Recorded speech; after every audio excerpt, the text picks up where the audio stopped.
경우가 존재하기 때문에 거기서 나타나는 특징이 있다. 아이고, 내가 이거 녹화한다라는 단추를 누르는 걸 깜빡했네. 오케이. 백승아, 대답이 됐어요? 음. 네, 됐습니다. 인문사회과학은 가급적이면은 조금 넓게 생각하는 게 좋아요.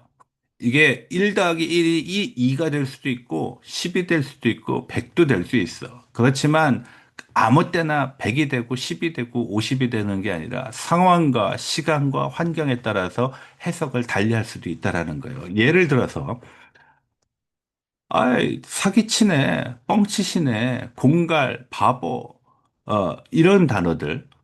아마 100년 전에 너는 바보야라고 했으면 지나가던 사람이랑 싸웠을 수도 있을지 몰라. 근데 지금은 바보라는 뜻이 어떻게 보면 굉장히 긍정적인 단어로 쓰이는 경우도 있어요. 예를 들어서 딸 바보, 아들 바보.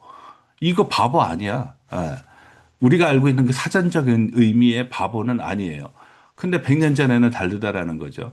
그럼 뭐, 또 뭐가 있을까? 음, 뭐, 거짓말. 거짓말이 미화되는 경우도 있잖아. 그래서 서양에서는 선의의 거짓말을 백색 거짓말, 화이트 라이라고 하잖아요. 그런 경우도 있단 말이야. 그 거짓말은 안 좋은 거라고 배웠는데, 때에 따라서는 뭐, 불협화음을 낳거나 서로 간의 모순이나 어떤 갈등을 피하기 위해서 선의의 거짓말이라는 표현도 한단 말이에요. 그래서 그런 경우에는 양극단적으로 나뉠 수가 있다라는 거예요. 다만 이것이 아무렇게나 내 머릿속에서 그냥 막 쏟아져 나오는 게 아니라 앞서 얘기한 것처럼 반복되지만 TPO가 가장 기본이죠. 시간과 장소와 상황에 따라서 해석을 달리할 수 있다. 그 해석을 유연하게 하는 것이 어떻게 보면은 인문과학의 특징 중에 하나예요. 그래서 어떤 사람은 문화가 재밌다라고 하고 어떤 사람은 문화가 정형화돼 있지 않아. 이거는 귀에 걸면 귀걸이고 코에 걸면 코걸이 같아라고 얘기할 수도 있는 거예요. 근데 살다 보면은 귀에 걸면 귀걸이인 경우도 있고, 코에 걸면 코걸이인 경우도, 뭐, 입에 걸면은 뭐, 피어싱이 되는 입꼬리가 될 수도 있고, 다양하게 해석될 수 있는 부분들이 참 많다라는 걸 느끼게 될 거예요. 자, 또 다른 질문 받습니다. 아, 내가 사실 이거 녹화해가지고선 파일로 올리려고 그랬는데, 지금 녹화 버튼 누르는 걸 깜빡하고 그냥 수업을 들어가서 지금 눌렀습니다. 일단 녹화본은 수업 끝난 뒤에 올라갑니다. 자, 또 질문 받습니다. 음, 좋은 질문. 201 0150 이준서 질문했습니다. 이준서, 미국과 일본 문화의 품질 문화 차이 파트에서 미국의 음, 경우 작동치 못하는 것을 다시 작동시키게 하여 그 성망 맞는 직업이 존재한다고 말씀하셨지 않습니까? 음. 이거를 일본 문화에 기반해서 일본에서도 이런 성망 맞는 직업이 있는지에 대해서 여쭙고 싶고, 그리고 피임 문화를 설명하실 때 거북이가 기피의 대상이라고 PPT에 나와 있는데, 하나하나씩 먼저 얘기할까? 내가 네, 지금 메모하면서 듣는 게 아니니까 내가 일단 첫 번째 거 대답하고 난 다음에 또 얘기를 해, 알았지? 네, 알겠습니다. 음. 일단, 여러분들이 그 클로드 라파위의 컬처 코드를 보게 되면은 미국 문화의 특징은 품질에 대해서는 움직이는 게 중요하다. 그러니까 뭐 작동하는 것이 중요하다라는 거예요. 작동하고 있다라는 것은 살아있다는 거고 이 물건이 지금 정상 상태에 있다라는 거야. 그래서 품질과 관련해서 내가 이런 설명을 했어요. 신제품이 나왔을 때 그것이 나오자 출시되자마자 바로 고장이다도 미국 사람들은 고쳐주면은 거기에 대해서 이의를 제기하지 않아. 기계라는 건 고장 날 수도 있고 물건은 잘못 만들 수도 있지. 단 고쳐줘서 원상복귀 시켜놓고 재기능만 하면은 문제가 없어. 그래서 대표적으로 미국 서양 제품들 중에 AS에서 많이 사용하는 것 중에 사용하는 방법 중에 하나가 리퍼예요. 바꿔줄게. 그 대신 그건 새 제품은 아닐 수도 있어. 그 대신 작동하는 데는 전혀 문제 없어. 왜 서양에서는 리퍼에 대해서 문제를 제기하는 사람이 없는데 한국에서는 왜 아이폰 고장나서 갖고 가면 나 수리해줘. 근데 자, 여기 이거 그냥 놓고 가시고요. 요 제품을 갖고 가세요. 근데 요 제품은 우리가 품질 보증을 한 신제품인 아닌 제품일 수 있습니다. 그러면 반발하죠. 난 돈 주고 신제품 샀는데 왜 헌제품을 줘? 이해를 못하는 경우가 있어요. 그래서 그런 상황 속에서 나온다. 그런 작동하다라는 원리가 굉장히 중요하다고 판단되기 때문에 서양에는 이게 직업군에도 영향을 미친다.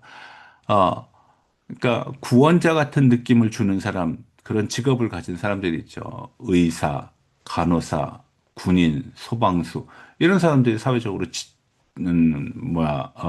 존중을 받고 많은 사람들의 어떤 지지를 받는다라고 얘기했고 거기에 대한 일종의 리스펙 같은 것들이 있죠. 근데 동양에서는 그런 것들이 결여돼 있어. 거의 존재하다시피 하지 않아. 그거는 그것이고 이거는 이것이라는 판단이야. 특히 품질과 관련해서는 작동하는 것 자체가 중요한 게 아니라 모든 것은 만들어내서 시장에 나오는 순간, 내 손을 떠나는 순간 완벽해야 돼. 완벽하지 않은 사람, 완벽하지 않은 걸 내놓고 그거를 잘했다라고 얘기할 수 없다라고 판단하는 거예요. 그거는 직업군에는 큰 영향을 미치진 않아요. 다만 품질에는 영향을 미쳐. 그래서 동양에서는 어떤 급발진 사고가 나타나거나 리퍼 같은 어떤 AS 보상 정책을 했을 때는 동양 사람들은 쉽게 이해하지 못해. 아니, 완벽한 걸 만들어야지. 왜 완벽하지 않아서 나를 이 고생을 하게 해? 다음에는 이 제품 안 써. 어, 새 제품을 샀는데 왜 헌 제품을 줘? 나는 헌 제품에 방점을 두는 거야. 이게 작동한다라는 데 방점을 두는 것이 아니라 헌 제품이라는 것에 방점을 두는 거죠. 포장도 거의 똑같아. 다만 포장 같은 거 구별하기 위해서 음각 양각이 있는 박스를 쓰는 것과 그냥 음각 양각이 없는 박스. 근데 포장지는 그대로야. 혹시 궁금한 사람들은 나중에 애플 제품을 사서 교환할 때는 어떤 걸로 바꿔줍니까? 어떤 걸 줍니까? 어떻게 합니까? 라고 가서 물어보면은 박스를 보여줄 거야. 박스는 똑같이 생겼어. 다만 새 제품은 음각 양각으로 구별을 해놨고 그러니까 리퍼 제품은 그게 없어요. 그냥 맨들맨들한 그냥 박스 상태로 보통 구별을 해. 그래서 동양에서는 이 완벽함이 중요하다. 이거는 생활에 있어서도 나타나는 경우가 있어요. 외국 친구들을 만나서 너 외국어 해? 그러면은 나 뭐 한 4개국어 해. 뭐 어느 정도 하는데 그럼 사실 소통이 될 만하거나 아니면은 무슨 토론이 될 만할 정도의 외국어 실력은 아니야. 그냥 안녕하십니까? 맛있습니다. 화장실은 어디예요? 이 정도 수준인데도 외국어 한다 그래요. 근데 우리는 그렇지 않죠. 우리는 꽤 해야 돼, 한마디로. 소통이 가능하고, 분석이 가능하고, 토론이 가능한 정도가 돼야지 그걸 외국어 정도 한다 그러지.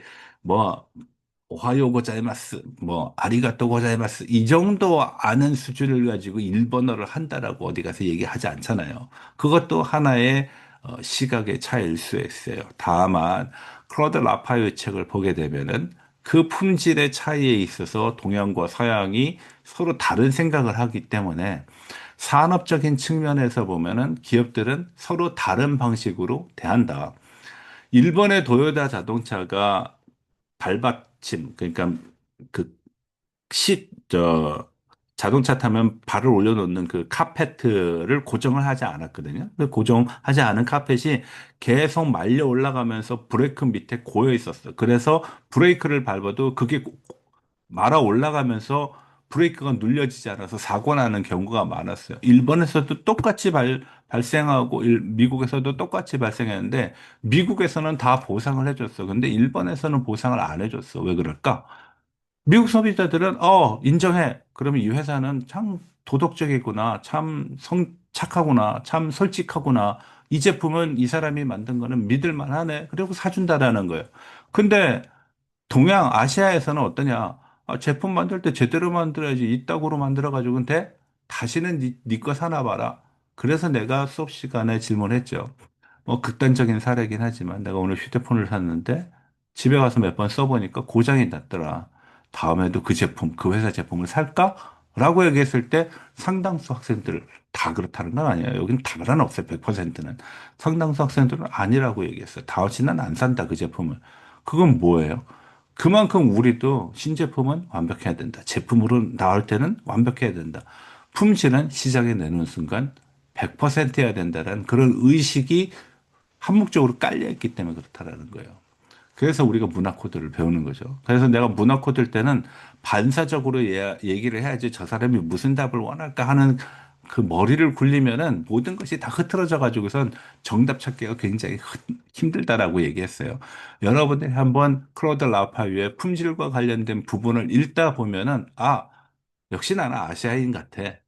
나는 좀 서양 사람들 같은 생각을 갖고 있는데, 뭐가 좋다, 뭐가 나쁘다는 얘기는 아니니까, 그런 것을 가질 수가 있다. 그래서 그런 부분은 책을 한번 잘 보세요. 왜 품질이 중요하냐? 품질과 관련된 이런 문화 코드는 여러분들이 학교를 떠나서 이제 사회생활을 할 때 여러 군데에서 접할 수 있을 거야.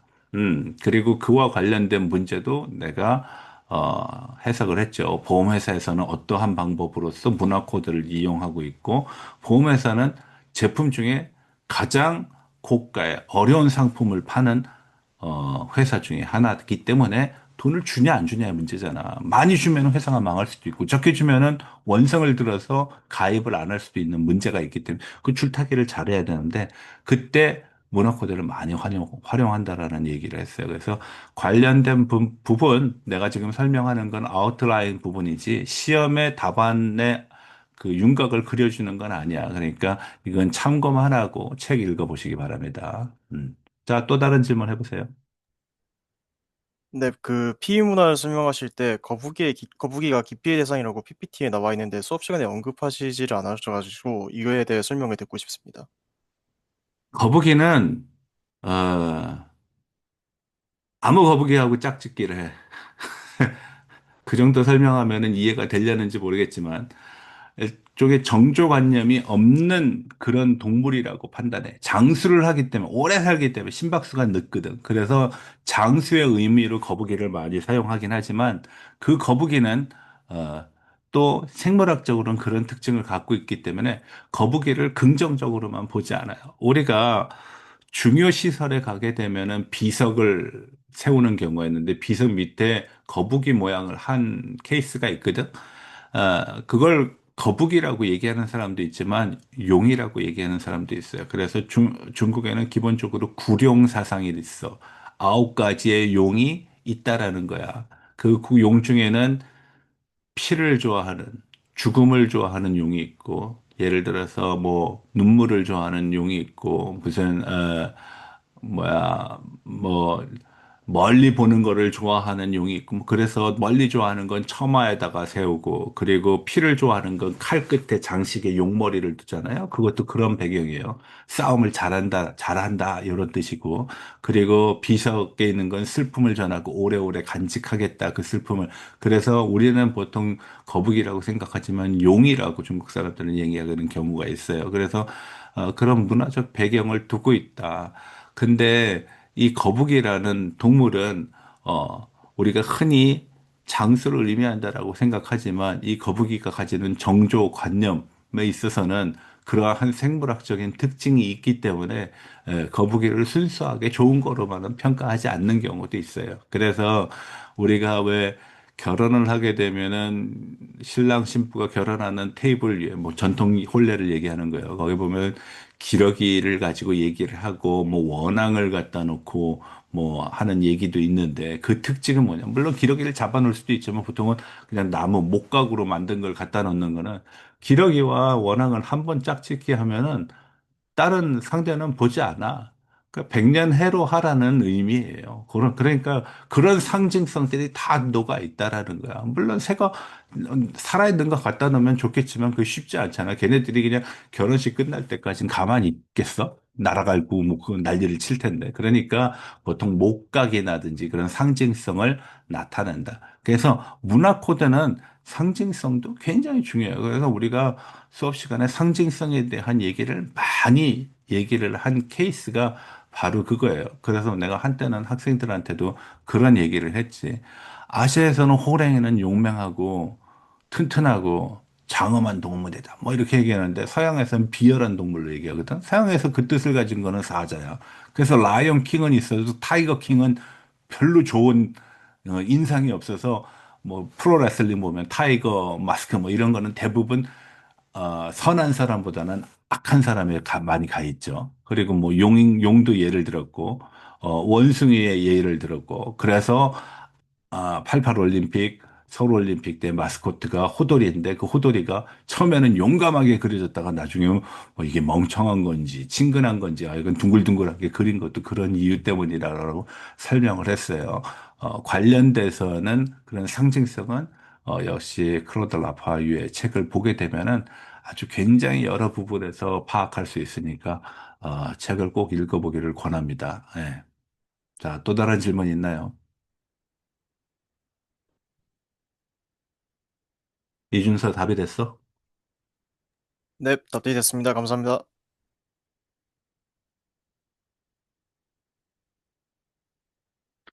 이 시간은 시험 문제에 대한 답을 알려주는 시간은 아니에요. 내가 조금 정리가 안 됐거나 이해가 잘 안 되는 부분에 대한 설명이고, 그런, 일종의 뭐라 그럴까, 서술의 방식, 논리의 방식을 알려주는 거예요. 이미 3주 전에 시험 공지, 3주도 더 된 것 같은데, 하여간 굉장히 오래 전에, 어, 시험과 관련된 그 예상 기출 문제를 알려줬기 때문에 여러분들이 충실히 준비를 했을 거라고 보는데, 문화와 문화 코드에 대한 이해가 없으면은 뒤에서 설명한 중국 문화를 설명하기가 굉장히 어려울 수 있어요. 그래서 조금 시간이 부족하긴 하지만 클로드 라파유 책은 보는 것을 권합니다. 자, 또 다른 질문 있습니까?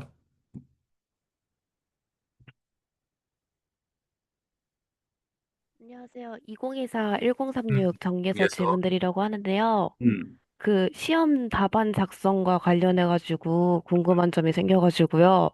이제 시험이 논수령 필기 시험이잖아요. 그래서 답안을 작성할 때 수강 당시에 필기했던 내용, 노트 같은 걸 지참해서 답안을 작성하는 게 혹시 그건 가능할지. 불가능하죠. 여러분들 수능 볼 때, 고등학교 때 배웠던 거 갖고 가는 거 아니잖아요.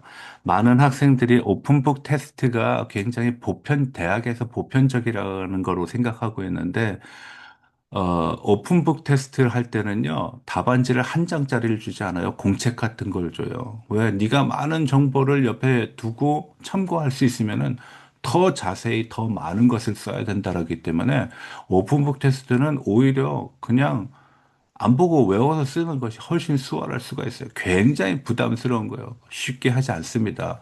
어, 뭐 내가 여러 대학에서 경험을 해봤지만, 오픈북 테스트는 시간 규정도 엄청나게 길어요. 5시간, 6시간 시험 보는 경우 때 쓰는 거예요. 그냥 1시간짜리, 1시간 분량을 뭘 보면서 써. 그냥 외우면 되지. 어차피 1시간에 쓸 수 있는 양은 뻔한데, 예, 보고 하는 거 아닙니다. 여러분들 다 외워갖고 와야 되고, 기본적으로는 책에 있는 내용에 더해서 여러분들이 알고 있는 거를 찾아보는 거. 내가 수업 시간에 하는 설명은 말 그대로 설명이에요. 어, 이런 것을 이렇게 해석하고 이렇게 이해하면은 보다 쉽다라는 걸 전달하는 거야. 수업 시간에 많은 학생들이 사진을 찍어요. 뭐 찍을 필요 없어요. 웬만한 파워포인트는 과거의 동영상하고 동영상 화면 캡처하면 거기 다 나오니까. 근데 그거 가지고 쓰면은 딱 보는 순간 얘는 책을 한 번도 안 봤구나라는 걸 금방 알 수 있어요. 책에 보면은 그 설명을 어떤 식으로 하는지, 그리고 나는 그걸 어떻게 해석해서 학생들한테 전달하는지, 맥락은 같지만 방식은 조금 다를 수 있기 때문에, 뭐 늦긴 했지만 다시 반복되는 얘기. 책을 안 보면 좀 힘들다. 그래서 중간고사 이후에 중국 문화 코드와 관련돼서도 내가 강진석의 아주 얇은 책이라 그랬죠. 100페이지가 안 되는 99페이지짜리 책. 책은 손바닥만한 사이즈라 가격도 뭐 4천 원인가 밖에 안 되는 그 책. 한 번 보면 좋다. 좋다라는 건 뭐냐? 대학에서는 강요 안 하니까. 그래서 참고할 수 있는 서적, 어, 설명은 쉽게, 내용은 어렵게. 그래서 공부해서 자기가 소화하는 그 내용을 가지고 시험을 보는 겁니다. 그래서 시험 문제도 사전에 그렇게 일찍 가르쳐 주는 것도 그런 까닭 때문이에요. 그래서 이번 시험은 보고하는 거 아니에요. 예, 보고하는 거 아닙니다. 그리고 시험의 평가 방식은 거기도 나와 있다시피 생산력 위주야. 중국은 얼마나 큽니까? 크다라고 쓰는 사람은 당연히 좋은 점수 못 받지. 중국은 어느 정도 크다. 그래서 크다라는 얘기를 듣는다라고 풀어서 써야 된다라는 거예요. 그래서 내가 첫째 수업 시간에 중국과 관련된 개요를 설명할 때 그런 얘기를 한 적이 있어요. 많이 받는 질문 중에 중국을 했다, 중국을 공부했다 그러면은 중국은 얼마나 커? 그런다. 그냥 커. 그럼 누구나 얘기할 수 있는 거지. 근데 우리나라는 10만 킬로미터. 우리를 알고 중국은 960만 평방킬로에 중국을 알고 그래서 한국과 중국은 96배, 한반도는 44배. 이렇게 설명하면은 중국은 그냥 크다라는 것보다 훨씬 논리적이기도 하고 한국의 상황과 우리가 한국 사람이니까 그리고 중국의 상황을 정확하게 설명할 수 있고 대비할 수 있고 그런 과정이 필요하다라는 거예요. 그래서 그런 거를 준비하는 게 대학생이다. 그래서 학생들이 수업을 들으면서 수강 노트를 작성한다. 그건 책을 보면서도 작성을 해야죠. 그냥 수업 시간에 내가 얘기한 거는 여러분들이 이해하기 쉬운 해설일 뿐이라는 겁니다. 네. 우리가 그렇잖아. 성경을 공부할 때 목사님은 해설을 하는 사람이지 하나님의 말씀을 전하는 사람이 아니잖아요.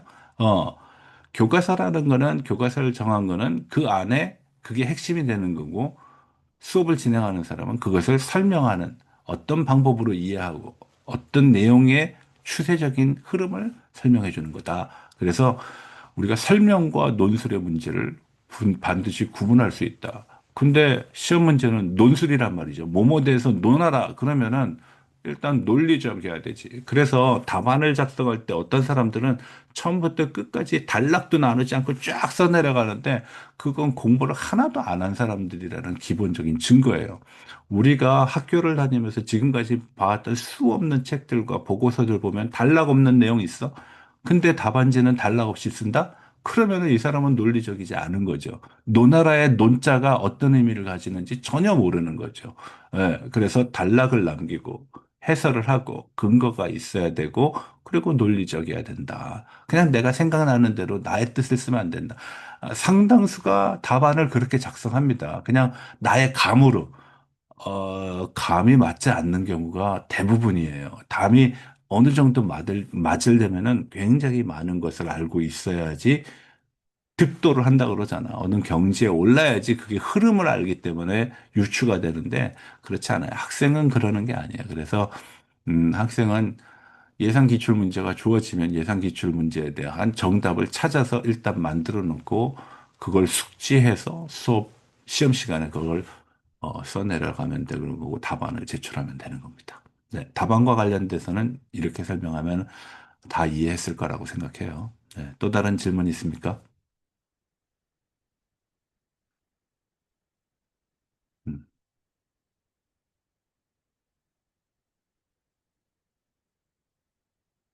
또 다른 질문. 어저께 이 시간에는 중국 경제 지리 월요일하고 수요일날 하는 수업에 어, 종합 토론했어요. 2시간도 넘게 했어요. 예. 근데 오늘은 조금 질문이 적네. 뭐 천안 학생들도 질문했지만 아산 학생들도 질문을 많이 했네요. 자, 또 다른 질문 없습니까? 음. 위안. 이 학생은 켜놓기만 했나 보다. 자리 없나 보다. 위안. 어떤 글자를 쓰는지 모르겠네. 음. 중국 학생이 아산에서 3명이 됐는데, 석도현, 음. 이렇게 이름 부를 때 대답 안 하면은 대충 뭐 하고 있는지 알죠? 구윤서. 네, 자, 또, 질문 없어? 조아영,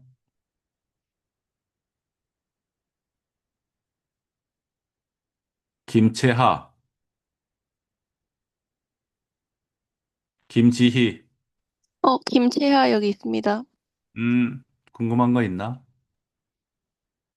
다른 분들이 다 궁금한 거 얘기해 주셔서 저는 괜찮습니다. 오케이. 김지희, 네, 궁금한 거 있어? 저도 길상색 관련 질문인데요. 음, 옛날에 그렇지. 중국에서 황색을, 농경사회로서 황색을 좀 더 중요시 여겼는데, 왜 그게 농경사회라고 안 하고 빨간색으로, 처음은 황색이라 그랬죠. 예. 네, 왜 음. 빨간색으로 넘어가게 되었는지 제가 필기를 안 해놔서 다시 질문하고 음. 싶습니다. 조금 전에 설명을 했었는데, 아, 이게 사회적인 문화 기반이 농업이라 그랬어요. 뭐 반드시 뭐 농경 사회지. 그래서 그런 생산의 어떤 기반이 되는 땅이 매우 소중했다. 그래서 처음 중국 사람들이 길상색으로 여겼던 색깔 중에 하나는 땅의 색을 대변하는 황색이었다.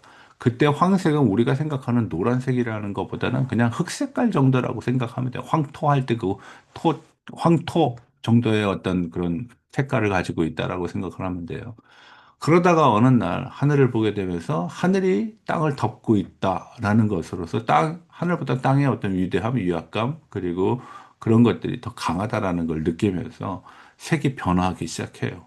어, 그 후에는 어떤 색깔을 입힘에 따라서 그 색깔을 받아들이는 흰색이 포용적이고 그리고 수용적인 태도로서 이해가 됐기 때문에 흰색을 선호하기도 돼. 주나라에 들어서면서 비로소 모든 좋은 일 그리고 권위를 뜻하는 거에 빨간색을 쓰기 시작했어요. 그래서 빨간색이 그때서부터 너무 강력하게 굉장히 체계적으로 전달이 됐기 때문에 지금 중국 사람들이 빨간색을 좋아하는 거다. 처음부터 빨간색을 좋아하진 않았다. 그럼 주나라는 어떤 식으로 빨간색을 적용했냐? 뭐 관복도 빨간색으로 입히고 그리고 대문 같은 데서 주문이라 그래가지고 빨간색을 입혀가지고서 문을 칠했다. 우리나라 궁궐이라든지 한옥에는 그런 경우가 없다 그랬죠. 우리 그냥 나무 색깔 그대로 드러내는 거. 어, 그리고 방, 정부에서 어떤 거를 공포하거나 공표할 때 그 게시물의 배경색을 빨간색으로 썼고 합격증 같은 것도 빨간색에 금색으로 입혀가지고선 그 합격증을 나타냈다라는 거. 그래서 빨간색은 길흉, 길한 것을 더 길하게 만들고 흉한 것을 막는 그런 의미로서 굉장히 왕성한 뜻을 갖고 있다라는 것이 전해지면서 사람들이 빨간색을 선호한 거예요. 그래서 빨간색은 자발적으로 선호했다라기보다는 만들어진 선호라고 판단하는 게 좋다라는 거죠. 그래서 중국 사람들이 빨간색을 좋아하는 이유는 그와 관계가 된다. 그 근원에는 주나라가 있었고, 주나라 이전에는 붉은색을 가장 선호하는 길상색이라고 하는 그런 의미로 접근하지는 않았다라는 거예요. 음. 어, 관련돼서는 강진석의 중국의 문화 코드를 참고하는 것도 방법입니다. 음, 예, 감사합니다. 네. 또 다른 질문 있나요? 우리 천안 학생들 질문 수업 시간에 별로 안 하는데 오늘 마지막 기회니까 한번 해보세요. 지금 두 사람이 했나? 정혜인, 네, 질문 있어? 그 스타벅스의 문화적 코드를 아름다운 관점에서 어떻게 논해야 될지 모르겠어요. 그건 내가 지금 그걸 그냥 얘기하면은 답이 돼. 아, 아웃라인이 되니까 그런 식으로 하지 말고 내가 스타벅스의 문화 코드에 대해서 얘기를 할게.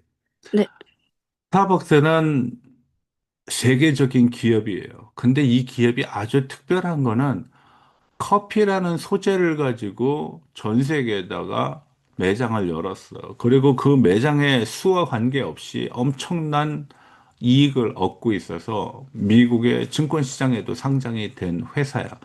현금의 유동성이 굉장히 많아요. 다른 회사는 어, 외상이 많거나 대금을 나중에 받는 경우가 있는데 스타벅스 가서 여러분들이 커피를 사거나 뭘 먹을 때 보면은 그 자리에서 결제를 하잖아. 돈이 그냥 바로바로 들어오는 현금의 유동성이 굉장히 좋은 회사예요. 그래서 세계적이고 소재는 너무나 간단하고 현금 유동성이 이렇게 좋은 스타벅스, 우리 어떻게 봐야 되는가? 그럼 스타벅스는 커피가 기가 막히게 맛있어서 사람들이 저 커피 안 먹으면은 죽어? 할 정도로 맛있어서 스타벅스를 가는 건가? 아니라는 거예요. 그거보다 훨씬 맛있는 커피는 널렸어. 그리고 스타벅스에 없어. 근데 왜 스타벅스는 유명할까? 스타벅스는 문화 코드를 100분 활용한 기업이기 때문에 그렇다 그랬어요. 그래서 학교 근처에 그리고 대한민국에서 스타벅스를 누릴 수 있고 향유할 수 있다라는 건 굉장히 큰 의미예요. 이거는 세계적인 기업을 공부하는 기회일 수도 있고, 아, 사람들은 무엇을 좋아하는구나. 이걸로 사업을 해도 되겠구나. 돈을 벌 수도 있구나. 하는 그런 아이디어를 제공받을 수도 있어요. 근데 여기서 중요한 거는 스타벅스가 어떤 식으로 문화 코드를 이용하고 있느냐라는 거죠. 자, 우선 첫 번째, 돈의 현금의 유동성 측면에서의 몇 가지 사항을 얘기할게. 스타벅스는 대부분 현금으로 결제를 하는데, 최근에는 돈을 받지 않아. 다 카드 결제를 해. 그게 신용카드가 됐건 체크카드가 됐건 결제를 하는 거는 돈이 이미 돌고 있다라는 걸 뜻하니까 유동성이 좋아질 수밖에 없죠. 심지어는 아, 스타벅스 페이라는 것도 있어. 그러니까 돈을 넣어놓은 사람한테 혜택을 주지. 몇 잔을 먹으면 별을 줘가지고 별 몇 개가 모이면 또 음료를 먹거나 뭐 빵, 과자 같은 걸 사 먹을 수 있게끔 만들었는데 돈을 받아가. 나한테 주는 이자가 없어. 돈을 누구한테 맡기면은 그 맡기는 동안에 이자가 발생하게 되는데 스타벅스는 그걸 이자를 주지 않는 거예요. 물론 별을 주긴 하죠. 근데 소비를 했을 때 얘기지. 그냥 했을 때는 그 돈은 내가 5만 원어치 충전을 해놨다. 그 5만 원은 변하지 않잖아. 근데 그 돈은 이미 그 사람 손에 가 있단 말이야. 그러니까 그 사람은 이자를 따박따박 받고 있는 거 마찬가지인데 그 이자를 나한테 주진 않아. 그래서 현금 유동성이 굉장히 좋은 사업 형태를 가지고 있다라는 거예요. 그럼 사람들은 여기에 왜 불만이 없을까? 스타벅스가 주는 일종의 문화 코드가 그 안에 존재한다는 거. 일단 마크가 대단해요. 마크가 주는 위력이 대단해. 마크가 그렇게 큼직하고 초록색이고 촌스러운 싸이란 그림이면은 안 들고 다닐 만도 한데 사람들은 그걸 들고 다니는 걸 굉장히 우아하고 힙하고 기크한 것으로 생각을 하기 때문에 이것을 들고 다니는 것이 시대의 흐름을 쫓아가는 뭐, 뭐 약간 인플루언서가 된 느낌? 뭐 아니면은 빌런이 된, 뭐 어떤 특징을 가지는 사람들로 인식이 된다라는 거야. 그리고 그 비싼 커피를 기꺼이 거기에 돈을, 이게 싸지가 않아. 일반 커피보다는 비싸고 호텔 커피보다는 약간 싼 정도란 말이야. 그런 특징을 갖고 있다. 그래서 스타벅스는 사업적인 측면에서 보는 유동성을 창출하는데 문화 코드를 누리고 있다는 거지. 카드를 주는 것도 마찬가지죠. 스타벅스의 어떤 페이 카드를 만들어 주잖아. 온라인상에서 다양한 그림으로써 그것을 업데이트해 주잖아. 그래서 그런 마케팅을 하고 있다라는 거가 문화 코드를 100분 활용하고 있다라는 거죠. 또 한 가지는 안락함이야. 사람들은 만나서 얘기할 공간이 별로 없어. 식당은 밥을 먹어야 되고, 식당에 들어가는 순간 나한테 주어진 시간은 식사가 들어와서 식사가 맞춰질 때까지의 시간이는데, 한편으로는 먹으면서 한편으로는 말한다는 거는 집중과 즐거움의 시간이 보다는 먹어야 되는 행위에 소비하는 시간이 더 많을 수 있단 말이죠. 근데 커피는 마시나 안 마시든 앞에다가 갖다 놓고 할 수 있어. 설령 내가 스타벅스 가서 뭘 주문을 안 해도 뭐라고 하지 않아. 심지어 내가 가서 충전도 해. 뭐라 그래? 거기서 손님 여기서 주무시면 안 됩니다. 라고 얘기하는 경우도 없어. 그 스타벅스는 뭘까? 안락함이야. 넓은 공간에서 집과 같은 편안한 의자에 앉을 수도 있고, 딱딱한 의자에 앉게 되면 보상을 해주죠. 충전을 할 수 있거나 넓은 테이블을 주지. 푹신한 의자는 좁은 테이블을 갖는 대신 난 푹신하고 등받침, 목받침까지 올라가는 높은 의자에 앉으면서 비싼 소파나 의자를 내가 즐길 수 있는 그런 혜택이 주어진단 말이야. 물론 매장에 몇 개 없죠. 예, 경쟁을 붙여야 되는 거니까. 경쟁 안 하면은 서로 들어오려고 하지 않잖아. 그래서 그렇다라는 거예요. 그래서 우리가 스타벅스를 딱 갈 때 하자마자 난 무의식적으로 카운터로 간다. 이거 약간 스타벅스의 문화 코드를 제대로 파악하지 못하고 있는 일반 소비자다. 스타벅스는 들어오자마자 어디 앉을까? 나 혼자 왔어? 그럼 넓은 테이블에 뭘 볼 수 있는 태블릿, 노트북, 휴대폰 보면서 충전하면서 나는 그런 공간이 필요해. 그렇지만 친구랑 앉아서 느긋하게 무슨 얘기를 한다. 그러면 조금 편안한, 푹신한 소파가 있는 자리를 이렇게 쳐다보겠지. 이제 익스플로어하고 이제 서칭 하겠지. 확인을 할 거 아니야. 어디 앉아야 되겠다. 가서 자리 맡아. 뭐 이런 거 하잖아요. 그런 것들이 있다라는 거야. 세 번째로는 스타벅스는 현금 유동성도 좋고 그런 문화 코드를 이용하는데 홍보를 안 해.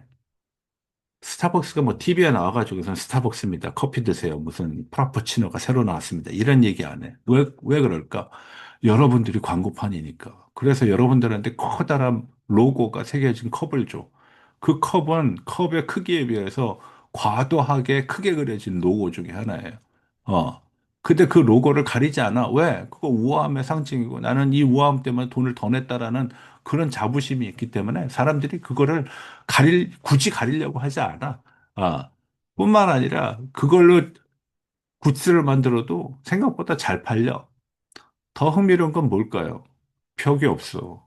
여러분들이 유리로 비춰지는 그 안에서 웃고, 뭐, 컴퓨터 하고, 뭐, 무슨 채팅을 하고, 주문을 하고, 들어 누워 있고, 케이크를 먹고 있고 하는 모든 장면들이 굉장히 아름다운 한 장면으로 광고가 되고 있다라는 거야. 그래서 스타벅스는 벽을 치지 않고 다 유리로 해요. 어.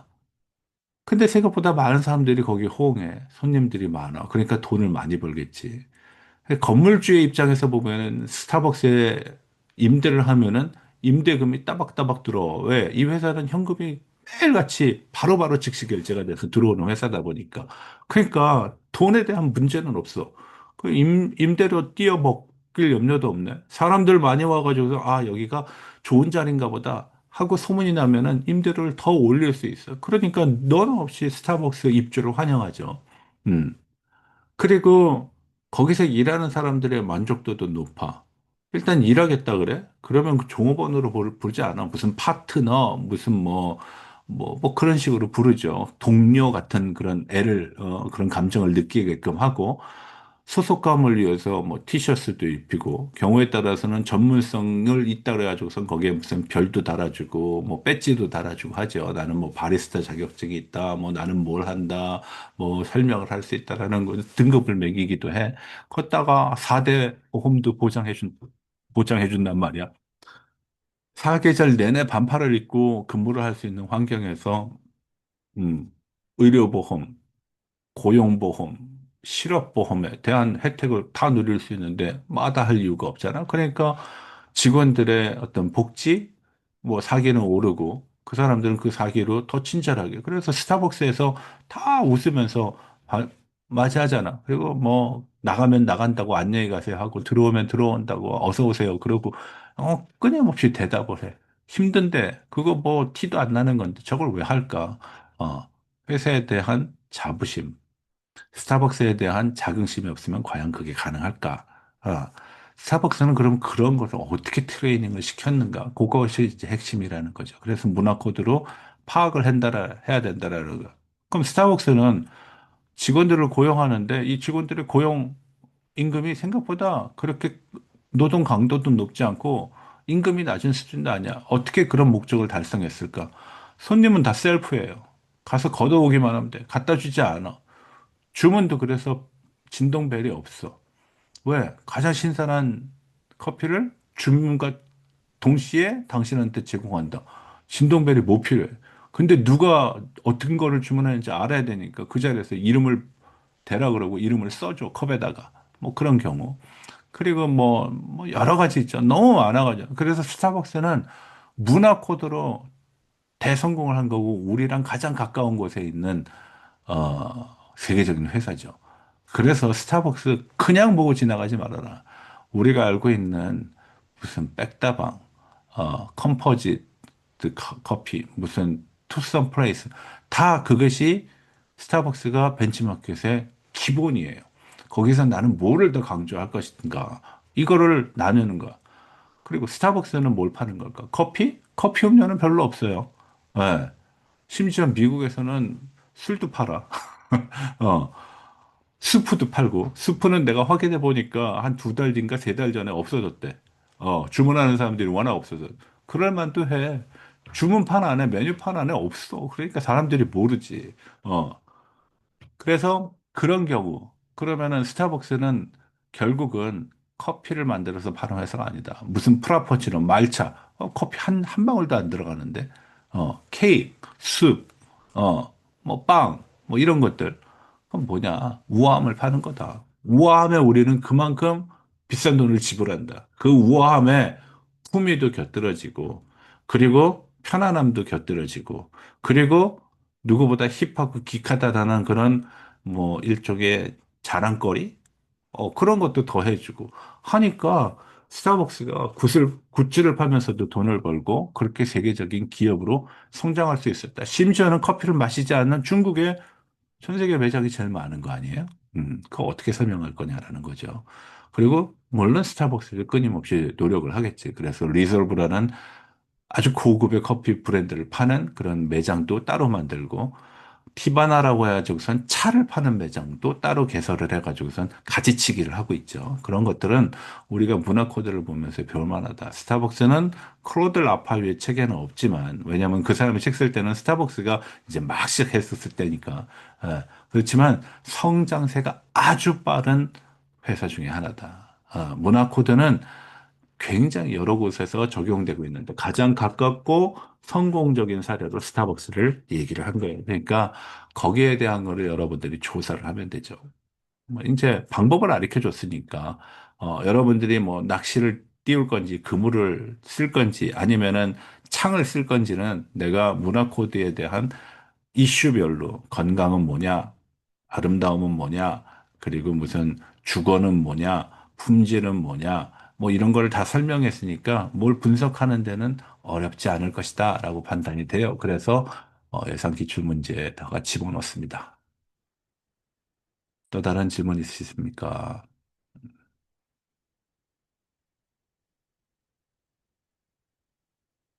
또 다른 질문. 시키면은 하는데 시키지 않으면 안 하네요. 한번 볼까? 최태승. 네. 음,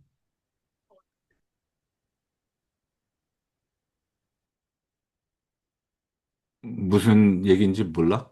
질문 없다 이거야? 음. 정서휘. 네. 음, 음, 네. 저도 다른 분이 다 얘기해 주. 없어? 네. 오케이. 조아영, 곽예은. 네, 음, 따로 없습니다. 오케이. 자, 마지막 파이널 콜 질문 없습니까?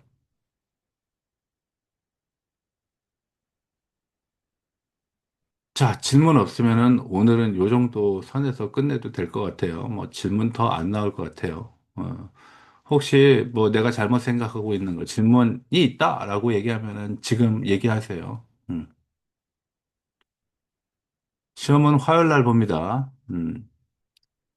절대 오해하지 마세요. 한 주를 줄이는 게 아니라 진도는 다 나가고 있다. 매주마다 여러분들한테 카톡 오픈 채팅방을 통해 가지고선 공지하죠. 이번 주에 진도는 뭐다. 수업을 하면 하는 거고 못하면은 동영상으로 대체를 하는 경우가 있는데 어, 이게 시험 주간에 시험이 다 몰리다 보면은 학생들이 굉장히 부담스러워한다. 그래서 그러면은 뭐 시험 문제도 미리 알려주고 우린 중간고사 안 봤으니까 한 주 세이브한 거나 마찬가지고 그리고 또 온라인상으로 한 주 수업을 또 따로 진행을 하니까 이것이 반영된 것이 다라고 생각을 하면은 그닥 뭐 손해보는 듯한 느낌은 없을 거예요. 자, 그러면은 화요일 날 강의실에서 만나는 걸로 하겠습니다.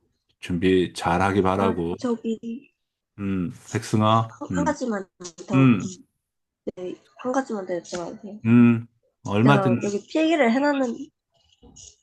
필기를 해놨는데 음, 해음하고 음양오행이 있고 음식궁합을 제가 적어놨는데 음, 음식궁합이 음양오행으로 봐야 되나요? 아니야. 해음하고 네? 우리가 금기를 설명하면서 금기의 큰 카테고리 안에 여러 가지가 있는데 하나가 해음, 어떤 글자가 다른 것을 연상하게끔 하거나 발음이 같거나 뭐 이런 거를 하게 되면은 그걸 피해가는 경우가 있다. 그래서 해음은 어떤 글자가 다른 것을 뜻하는 것을 주로 뜻한다. 그래서 죽을 싸, 뭐 이런 숫자를 가지고 설명을 한 게 있고, 벽사라는 것은 이제 금기가 비슷한 뜻으로 나쁜 것을 피해가는 건데, 금기는 일반적으로 서양의 개념을 일본 사람들이 서양에 가서 공부하고 오면서 일본식으로 번역한 일본식 한자어예요. 그래서 뭐뭇을 피해 간다라는 건데 그 전제에는 조건이 있어. 뭐뭇을 제거한다라는 의미가 강해. 근데 동양에도 비슷한 단어가 있는데 우린 금기라고 쓰지 않고 벽사라고 썼어. 사악한 것을 피해 간다. 이거는 나쁜 것과 좋은 것이 공존하고 있다라는 것에 전제를 두고 있어요. 다만 기회가 된다 그러면은 굳이 나쁜 것을 쫓아가거나 나쁜 것을 이렇게 이게 헤쳐갈 필요 없이 피해가면 된다는 생각. 그래서 내가 뭐 천하대장군, 지하여장군, 금주를 설명하고 뭐 이런 걸 했었어요. 자, 그러면은 피해가는 그런 벽사에 관련된 것 중에는 또 피휘도 있다 그랬어요. 피휘는 일반 사람들은 잘 안 쓰지만 궁궐에서 지위가 높은 왕이나 이런 사람들의 이름을 어떤 안 좋은 것을 연상하게끔 생각하는 뭐, 새, 뭐, 요런 단어들을 쓰지 않는다라 돼. 단은 끊어질 거라는 생각을 얘기하는 거고, 무슨 새, 1세, 2세, 3세, 이런 세자가 돌아가는 거는 기껏 해봐야 30년밖에 안 되는 그런 개념이기 때문에 그것을 피해가서 몇 대, 우리는 이렇게 표현하죠. 그래서 뭐, 존스톤 1세, 존스톤 2세, 존스톤 3세, 우리는 세라고 쓰지 않아. 몇 대. 대는 그런 시간과 어떤 한정이 없거든. 그래서 피해가는 개념으로서의 피휘라는 게 있다. 그 피휘, 일반인들은 어떻게 쓰냐? 주로 아명에서 많이 그런 것들이 나타나는데, 어렸을 때 이름을 뭐, 듣기 좀 거북한 이름이라든지, 좀 껄끄러운 이름이라든지, 지저분한 것들이라든지, 그건 짓는 이유는 뭐야? 나쁜 것을 피하고자, 왜? 나쁜 게 있으면 좋은 것이 있고, 좋은 거 있고, 그 극직반하고도 또 관계가 되죠. 그래서, 그런 것들과 관계된다는 거. 음양오해는 세상의 모든 이치를 설명하는 거예요. 음과 양으로 되어 있고, 음과 양은 다시 다섯 가지의 원소, 화수, 목금, 토로 이루어져 있고. 그럼 이건 뭐냐? 우리가 좋은 것을 찾는 것도 방법이긴 하지만 나쁜 것을 피해가기 위한 벽사의 개념도 있다라는 거예요. 그래서 그렇잖아. 그래서 내가 수업 시간에 설명한 것 중에 궁합을 본다. 그럼 너 시와 때가 적혀 있는 이름이 적힌 거 갖고 와. 그래서 궁합을 보는 거. 보니까 상극이네. 이거는 상생이네. 이거는 완전히 시너지 효과가 나서 둘이 평생 잘 살고 돈도 많이 벌고 애도 많이 낳고 행복하게 잘 사는 요런 기운을 서로가 원하기 때문에 나쁜 것을 피해 가려고 하는 습성도 거기 있다라는 거죠. 그리고와 더불어서 또 한 가지 설명한 것이 풍수 지리설도 있었어. 풍수 지리는 뭐야? 배산임수, 좋은 곳에 뒤에 산을 두고 앞에 물을 두는 거 좋은 거야. 근데 그 배경에는 뭐가 있어? 가장 근원적인 기초에는 뭐가 있어요? 나쁜 것을 피해 가려라는 거지. 음. 물이 뒤에서 내 등짝으로 막 흘러. 보이지도 않아. 언제 홍수가 날지, 물에 씻겨 내려갈지도 모른단 말이야. 음. 산이 앞을 딱 가로막고 너무 답답해.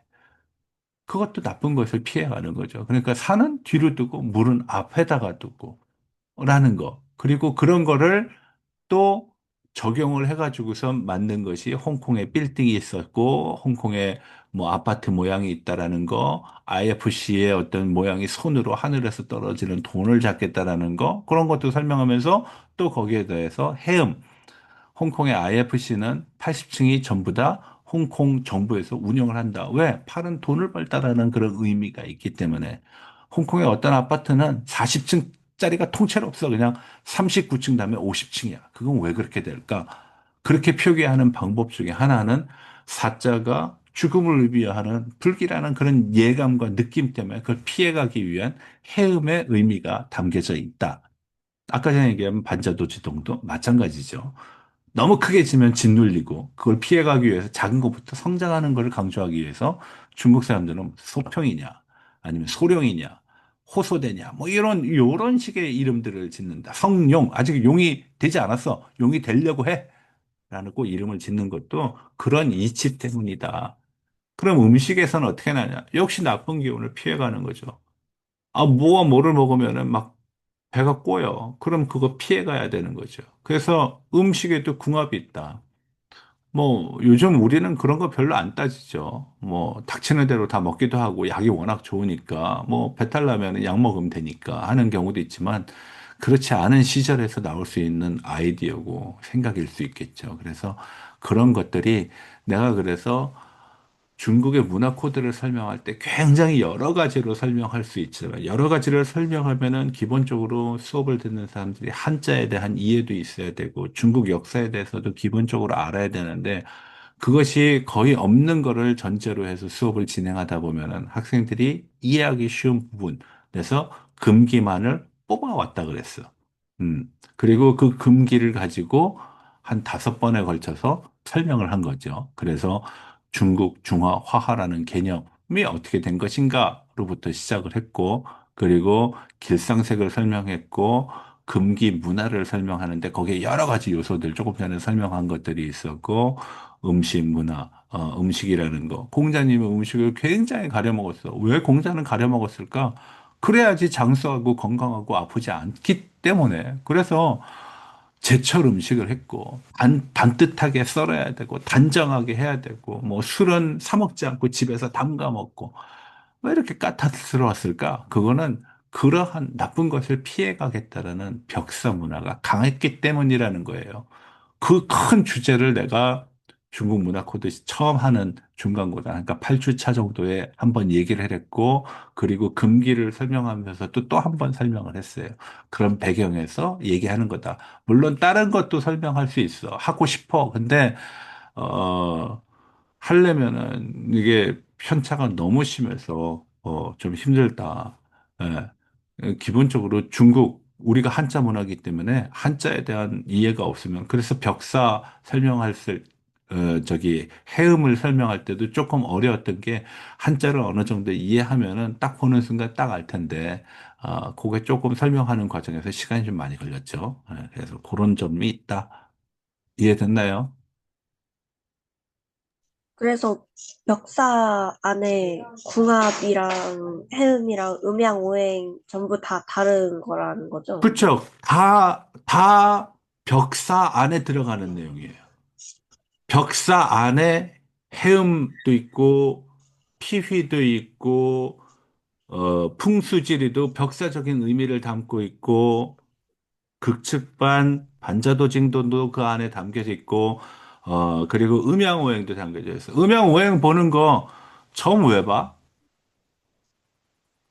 좀 나쁜 거 피해가고 좋은 거 얻으려고 보는 거 아니에요? 나쁜 거 피해가는 거가 벽사잖아. 좋은 거 얻겠다는 거, 나쁜 것을 피해가는 거 그 자체가 벽사라 그러면은 좋은 것을 얻겠다라는 것도 일종의 벽사야. 나쁜 것을 제외를 해야 되니까. 어. 근데 나쁜 것을 우리는 물리쳐라라고 가지 않아. 이거 깨트리라고 하지 않고 그것이 존재하는데 그거 어떻게 피해가지? 그런 게 어떻게 맞닥뜨리지 않게 할까? 그거를 얘기하는 거니까 서양에서 얘기하는 금기하고는 다른 개념이죠. 그래서 내가 음양오행으로 본다 그랬잖아. 그래서 학생들 보고 나와서 이름을 쓰라 그러는데 자기 이름들을 못 쓰잖아. 이름을 못 쓰면은 그걸 가지고 음양오행을 설명하고 굉장히 힘들어. 그래서 조금 관념적이긴 하지만 화수목금토라는 것이 구성이 돼 있어야 돼. 어디에? 이름에.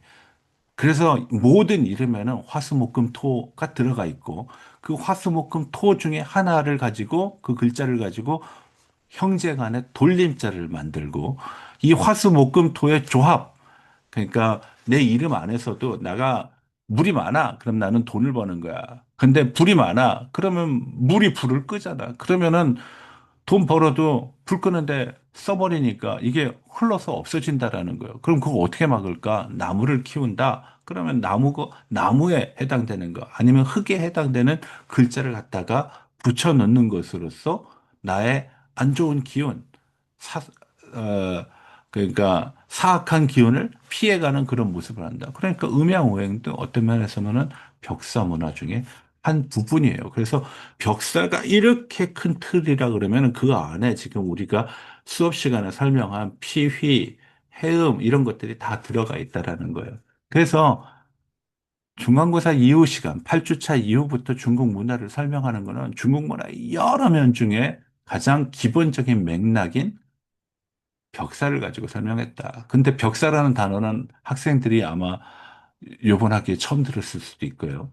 대부분은 금기라는 말은 딱 들으면 바로 알잖아. 근데 이제 금기는 일본식 한자어이기 때문에, 그리고 서양의 개념을 해석한 거기 때문에 그건 제거의 의미. 그래서 수업 시간에 필기한 거 있죠. 룻 아웃이라고 뿌리채 뽑는다라는 그런 개념이 들어가 있어서 제거의 개념이지만 동양에서의 벽사는 공생의 개념이라고 얘기를 했어요. 음. 그래서 큰 의미에서 보면은 금기 벽사 안에 들어가 있는 거를 세분화해가지고선 금기 벽사 중에 하나인 음양오행, 금기 벽사의 하나인 풍수지리, 금기 벽사의 하나인 해음, 금기 벽사의 하나인 피휘, 이런 것들을 각각 설명한 거예요. 그리고 그 백그라운드를 설명하기 위해서 중국, 화하, 중화를 설명한 거야. 중국 사람들은 자기들을 어떻게 보고 있을까? 자기네들은 문화적으로 뛰어나다라는 게 기본 내용이죠. 예. 그런데 그 문화를 어떻게 보느냐? 이런, 이런 벽사 문화가 있다라는 거예요. 이해됐어요? 이해 안 되는 부분이 있으면 다시 설명해 줄게. 음. 아, 네, 이해됐어요.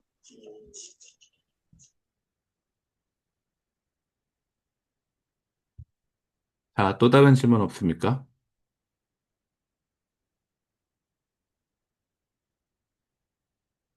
자, 그러면은 뭐 이 정도로 할까요? 더 질문이 안 나올 것 같은데. 음.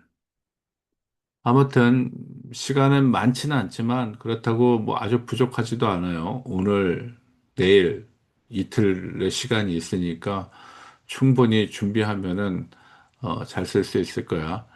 답안지의 한 면을 일반적인 글씨 사이즈로 채우면은 보통 한 1800자 정도 나와요. 글자 수는 그다지 중요하지 않아. 그 대신 이 사람이 얼마만큼 많이 알고 있는가, 조사를 했는가, 공부를 했는가가 성적 평가의 기준이니까 여러분들이 이미 나와 있는 시험 문제 안에서 충분히 준비를 해가지고선 시험을 보면은 좋은 성적 얻을 수 있을 거예요.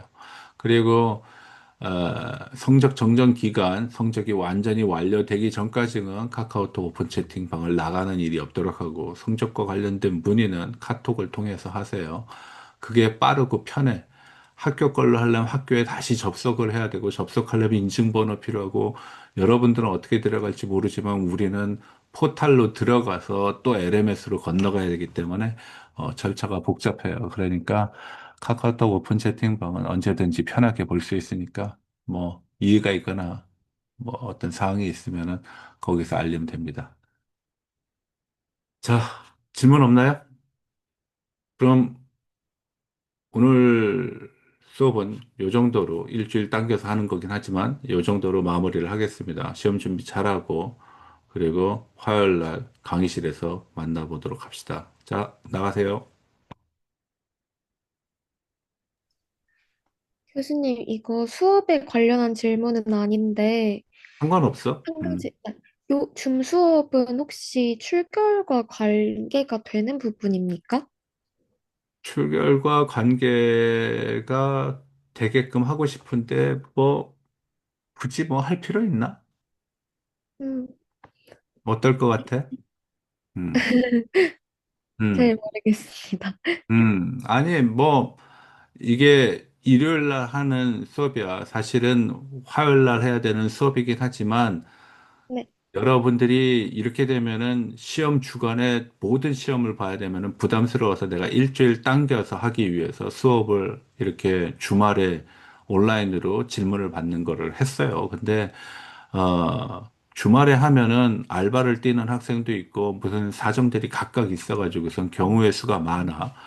수업 듣는 거 그다지 나쁜 거라고 나는 생각하지 않는데 사정을 다 고려를 이게 평일날 하는 게 아니니까 다 출석을 한 걸로 인정을 해도 그닥 어렵지 않다. 왜냐하면은 우리는 구간 안에 들어오면은 뿔 준다 그랬잖아. 네, 그러니까 1점, 2점에 너무 연연할 필요 없다. 차라리 그 시간에 책을 한 자 더 보든지 한번 뭐 관련된 것을 더 찾아보는 것이 더 나을 거라고 나는 생각을 해요. 대학은 난 그런 거라고 생각하거든. 대학은 출석 부르고 뭐 손 들고 뭐 이런 데가 아니잖아요. 뭐 과제 확인하고 뭐 이런 데가 아니라 자율에 의한 거니까 판단하는데 뭐 학생들이 이의가 있다 그러면은 그 이의 뭐 카톡을 통해서 충분히 토론할 수 있으니까 뭐 그건 한번 생각해 보자고요. 근데 이거는 녹화를 해서 이제 잠시 후에 그 유튜브에 올릴 거야. 물론 일반 공개로 하지 않고 일부 공개만 할 거니까 링크가 연결된 사람들만 볼 수 있거든요. 카톡을 통해서 전할 거고 오늘 들었던 사람은 안 들어도 되고 오늘 못 들었던 사람은 유튜브에서 다시 볼 수 있고 애석하게도 내가 시작하면서 녹화 버튼 누르는 걸 깜빡해가지고선 한 30분 정도 날아가긴 했지만 아무튼 그러면 돼요. 공부는 남의 이목 신경 쓰면서 할 필요 없다. 성적이 중요한 게 아니라 내용을 내 머릿속에 담고 있는 것이 중요하다. 나는 그렇게 보는 사람이니까 화이팅 합시다. 네, 알겠습니다. 음. 감사합니다. 고생하셨습니다. 고맙습니다. 자, 나가도 돼요. 음. 백승아, 안부 물어줘서 고마워. 아주 거의 죽다가 살아남았는데, 아무튼 살아남았습니다. 아직 조금 힘들긴 하지만, 학생의 얘기 듣고 치료 잘 받도록 하겠습니다. 김건우는 현장에 없나 보구나.